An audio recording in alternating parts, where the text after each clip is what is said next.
E aí, tá gostando dos relatos? Então o que você acha de deixar um like aí no vídeo, hein? Gosta dos relatos? Deixa o seu like, mesmo que seja nos cortes.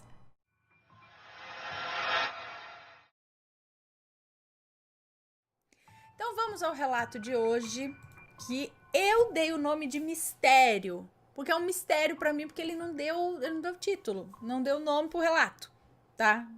Na verdade, ele deu o nome dele, né? É um relato do fulano de tal, mas tem que dar o título para o relato, por favor. Mas vamos lá. Vamos então. Mistério. Envolve mistério, tenho certeza.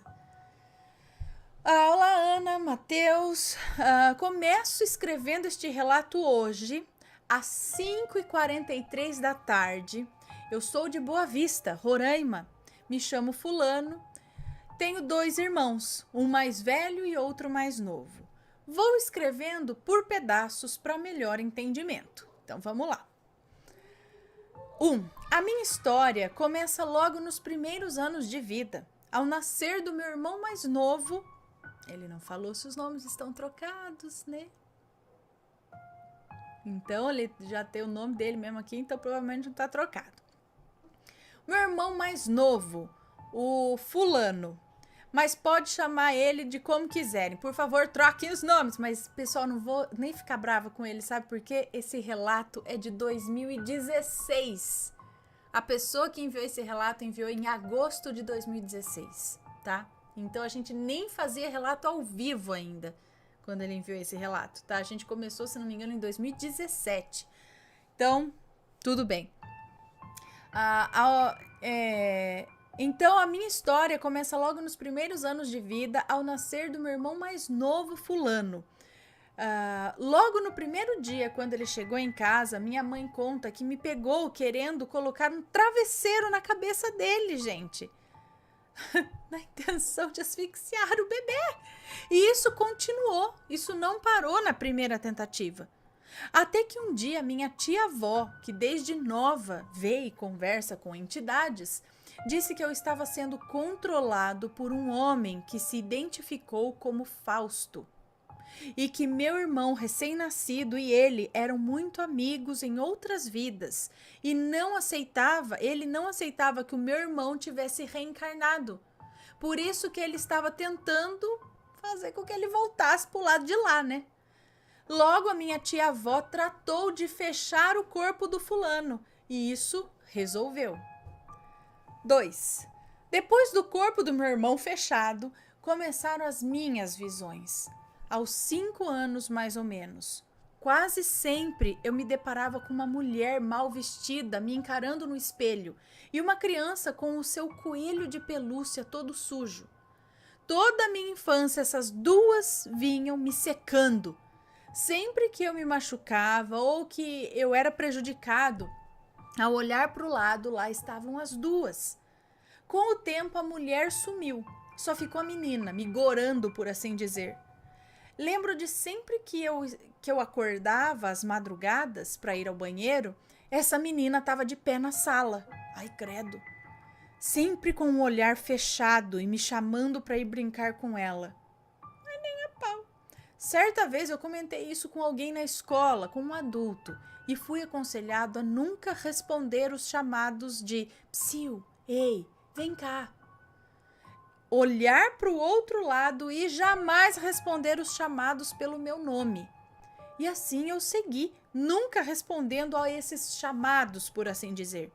Vale ressaltar que sempre que chovia e o relâmpago iluminava o quarto, eu via uma mulher no canto do quarto nos encarando, quando não era nos espelhos. Eu, hein? 3. Quando completei 12 anos, meu pai foi assassinado. Meu irmão mais velho afirma que uma semana depois sentiu alguém passando a mão em sua cabeça enquanto dormia. Ele me acordou aos gritos, alegando que tinha visto um homem que não tocava o chão, passando pela porta. Era uma sombra negra, mas claramente era um homem. Pensamos na época ser o papai, mas vai saber. 4. Outro episódio. Estava eu, um amigo meu e meu irmão mais novo. Já era de madrugada, estávamos fechando a casa depois de jantar. para então iniciar uma das noites de insônia jogando Ragnarok, é isso? Online, como de costume. Mas ao retornar para o quarto com a casa já toda fechada, uma garrafa de refrigerante literalmente foi arremessada no meu amigo. Ficou até com hematoma. Já deu para adivinhar o que aconteceu depois, né? Todo mundo abriu carreira pro quarto, foi todo mundo correndo pro quarto.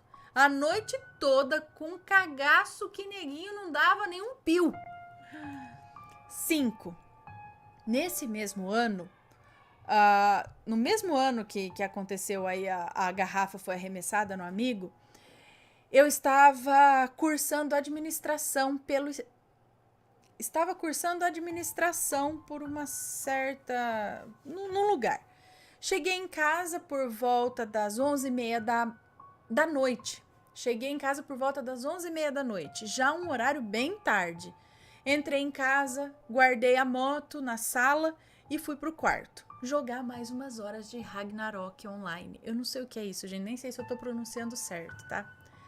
Quando por volta da meia-noite escuto claramente gritos eufóricos, batidas de bola, vidro quebrando, menino chorando, a zona, literalmente falando.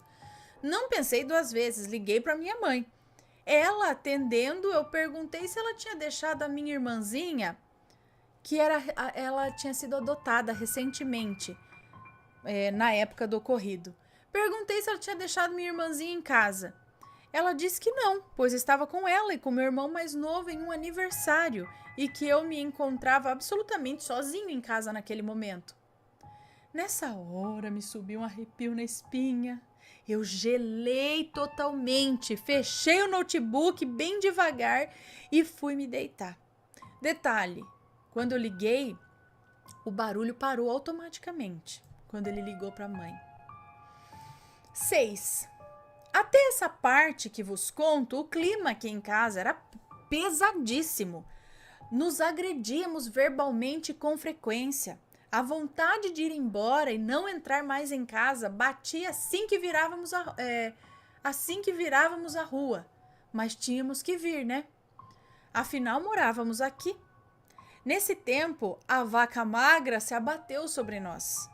Dos 3 carros e uma moto que tínhamos na garagem, ficamos apenas com um carro velho que vivia quebrando. As contas apertando a cada mês que se passava e, para piorar, eu não tinha o que fazer, eu acho. Fui pesquisar o oculto. Saber mais sobre satanismo, entidades, voodoo. Eu sei, eu pedi por isso, né? Mas nessa mesma época recebíamos em nossa casa pessoas muito invejosas também. Acredito que boa parte do que aconteceu foi devido ao olho gordo, ou até mesmo pela inveja, pois depois que essas pessoas pararam de nos visitar, a vida melhorou e até o clima no ambiente ficou mais leve. 7.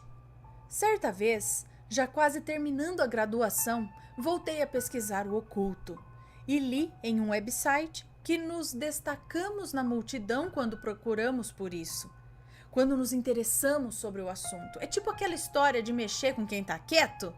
E eu mexi. Estudei, me aprofundei na coisa toda, mas sempre com o pensamento de me proteger se caso fosse necessário, de saber como agir, essas coisas, sabe? Lembro-me de estar me preparando para dormir, já deitado na cama, coloquei o notebook no chão e ao meu lado, na outra cama, estava meu irmão com fone de ouvido, mexendo no WhatsApp. Fui ver a hora para ver se já estava tarde, se precisava me programar para levantar antes do previsto. No relógio marcava 13h14 da manhã, quando uma força, uma gravidade no corpo todo se abateu. Uma gravidade se abateu sobre o meu corpo todo. Eu literalmente afundei na cama. A cama rangia. Olhei para o lado e vi um homem ao lado da cama me encarando. Com a respiração bem restrita devido àquele peso sobre o meu corpo, mantive a calma e comecei a rezar o Pai Nosso, a Ave Maria, recitei o versículo 23, ou Salmo 23, tudo bem tranquilo. Repeti algumas vezes até que aquilo passou. Olhei para o relógio com o coração a mil. Tinha se passado nem 1 minuto. Enquanto aquilo para mim parecia que tinha durado uns 30 minutos. Eu fiquei besta com esse ocorrido. Na hora, liguei meu notebook e fiz este texto. No cair da noite. No cair da noite, mistérios serão revelados com um misticismo envolvente, eu acho, que poderiam ser evitados. Alguns pedem por proteção, outros por aparição. Nada disso me parece bom, e para lidar com isso, tens que ter o dom. Entidades se manifestam, pessoas se apavoram. O que antes era festa, agora só existe o sangue em sua testa. Terror, pânico, loucura, tudo obra dessa gente sem cultura. Gente que não mede seus atos, depois ficam à mercê de Kratos. Por tempo limitado, a escuridão prevalece. Com o raiar do novo dia, tudo se restabelece. Com o revigor da vida, a luz do dia, no cair da noite, só lhe resta agonia. Ele é o autor. Bom, não é preciso dizer que o resto da noite eu não consegui mais dormir, né? 8. Continuando ainda o item 7, né, o que estava falando antes, no dia seguinte a esse acontecimento daquela coisa afundar ele na cama, do peso sobrenatural ocorrido de madrugada, eu estava sozinho em casa, como de costume, só que dessa vez era por volta de umas 2 horas da tarde. Eu estava no meu quarto, deitado na rede, dormindo, quando escuto alguém me chamando no portão de casa. Por eu estar dormindo de boa na rede, não me levantei para ver quem era. E na rede eu permaneci. Um tempo se passou e de novo fui chamado pelo nome, só que dessa vez a voz estava já dentro de casa, tipo no terreno da casa. Só que mais próximo do que o portão. E mais uma vez, nem liguei para a situação. E deixei a pessoa no vácuo. E continuei tentando dormir. Dessa vez... continuei tentando dormir dessa vez, porque já tinha sido acordado na primeira chamada. E então, mais um tempo se passou. Agora o chamado foi na janela do meu quarto. Nesse instante eu me emputeci, porque eu pensei, caramba, o filho da mãe entrou na minha casa, invadiu minha casa, agora vem no meu quarto me encher o saco. Eu não acredito nisso. Eu vou deixar esse porcaria aí no vácuo. Eu não vou abrir a porta, coisa nenhuma, pra esse infame. Sim, eu falei desse jeito mesmo. E voltei a tentar dormir. Mas, para minha surpresa, agora o chamado veio no meu ouvido com um tom de raiva, um grito. Senti até o calor do bafo na minha orelha, me chamando: Fulano! Nessa hora me lembrei do que me alertaram quando eu era pequeno, para nunca responder a chamados. E assim eu fiz, não abri os olhos, não expressei reação alguma àquele grito. Continuei como se não tivesse sido acordado. Depois disso, seja lá quem era que estava me chamando, desistiu e foi embora. 9. Passada essa época negra, na qual esqueci de falar que eu estava à beira de uma depressão, fui procurar emprego, fui procurar um curso, algum projeto para tocar e seguir a vida numa boa e tal. Mas nada dava certo, nada. Aí eu fiquei encabulado pensando, só posso ter um encosto em mim, porque não pode uma coisa dessas, gente. Dito e feito. Minha tia espírita me encheu tanto a paciência que eu fui no centro. Depois de alguns procedimentos, mesa branca, passe, oração e tal, fui a uma sala onde tinha 3 pessoas. E uma delas disse que tinha uma mulher me sugando a energia vital e que não queria, de jeito nenhum, que os meus planos fossem para frente. Pois ela disse que barrava todos eles, influenciando as pessoas contra a minha pessoa. Como entrevistadores, por exemplo, na hora de conseguir emprego. Ela influenciava entrevistadores, na hora que ele ia pedir um emprego, essa mulher influenciava para não gostar dele, uma coisa assim. Bom, 10 e último. Por último, consegui um quarto novo, onde não tem espelhos, tem blackout na janela para evitar visões indesejadas, mas nas primeiras noites eu acordava de madrugada, com a porta totalmente aberta e com a porta da geladeira focando a luz no meu rosto. Desde então, durmo com a porta trancada. Luz do monitor do meu computador, agora de mesa, ligado, desde o dia em que eu senti uma forte presença no canto do quarto. Rezo muito antes de dormir, peço proteção a todos da família. E é isso, não é nenhum bicho papão a minha história, mas acho que se trata de um corpo aberto ou algo do tipo.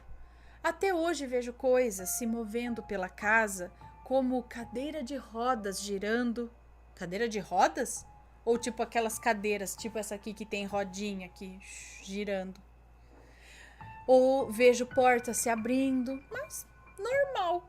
Para quem passou a vida inteira vendo isso, normal. Não sei se tem a ver, mas a minha tia, que é espírita, diz que sempre que vai lá, manda vigília pra cá, pra minha casa. Não sei quem que ela tá mandando, mas eu acho que tem coisa pegando carona nesse bonde aí. Eu só acho, não sei. Espero que gostem do que relatei pra vocês. Agora são 6h59 da tarde. Termino por aqui. Seria bacana se tivesse um vídeo sobre isso. Tipo, alguns anos depois, me desculpe, mas alguns anos depois aqui está o vídeo. Bom, realmente ele, né, talvez ele deve ter aí alguma sensibilidade com ele, né, para ouvir o tempo todo essas coisas e esses chamados, essas coisas, o que querem com ele. Tinha essa mulher, essa criança que ele via. Acho que vale a pena dar uma, né, estudada nessa sensibilidade dele, uma educada nisso, né? Espero que tenham gostado. Beijo pra vocês e a gente se vê num próximo relato. Fui! Me conta, gostou do relato? Então o que você acha de deixar um comentário aqui embaixo, sempre com respeito, por favor, além do like, é claro.